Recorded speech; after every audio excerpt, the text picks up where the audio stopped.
Good afternoon, drone and sundry viewer, because I'm reaching out to you. You've put up with us ranting about Gatwick and Lakenheath for a long time.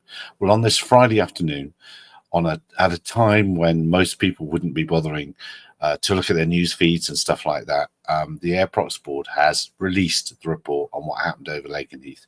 Do you remember the time when hordes of drones flew from out of the North Sea and flew towards England and attacked bases? And thankfully, the Civil Aviation Authority in the UK managed to save those bases by putting 11 restricted areas of airspace around them. Well, it was an F15. Yeah.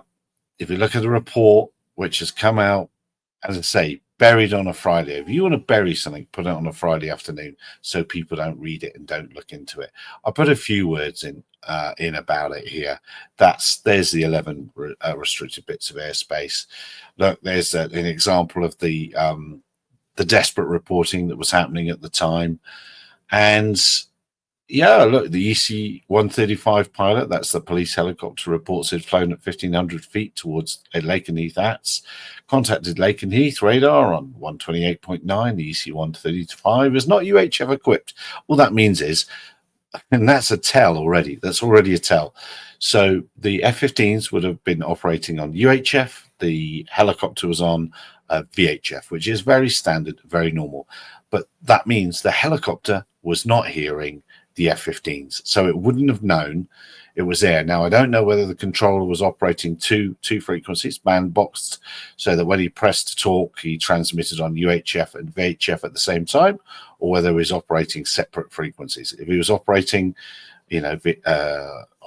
talking on UHF and the VHF wasn't hearing him talking, then the helicopter had no idea the F-15s were there.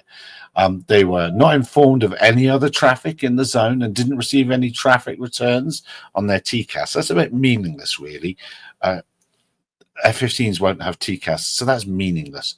They saw red flashing lights in the area of Lakenheath, which at the time they believe were drones at a height of in excess of 1,500 feet.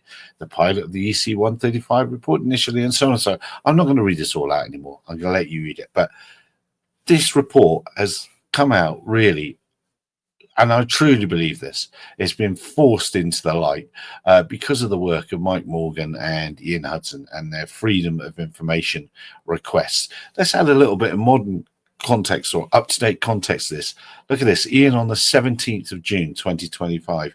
Can you just confirm, and I think it was Mike that found out, that the military police had 46 staff working on this earlier this month, and the Airprox board already knew it wasn't drones or anything else or whatever it was.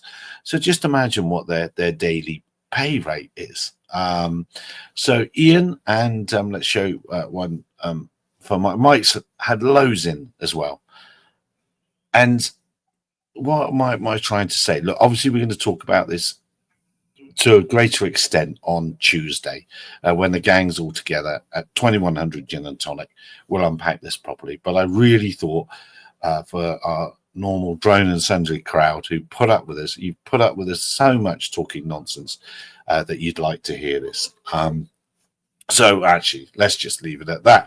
Don't forget you can speak to or see Ian's work as UAV Hive on the Twitters, not Twitters, is it X, whatever it is, all the stuff that he's doing there. And we'll see you wherever you are in the world, our normal viewers. We love you all.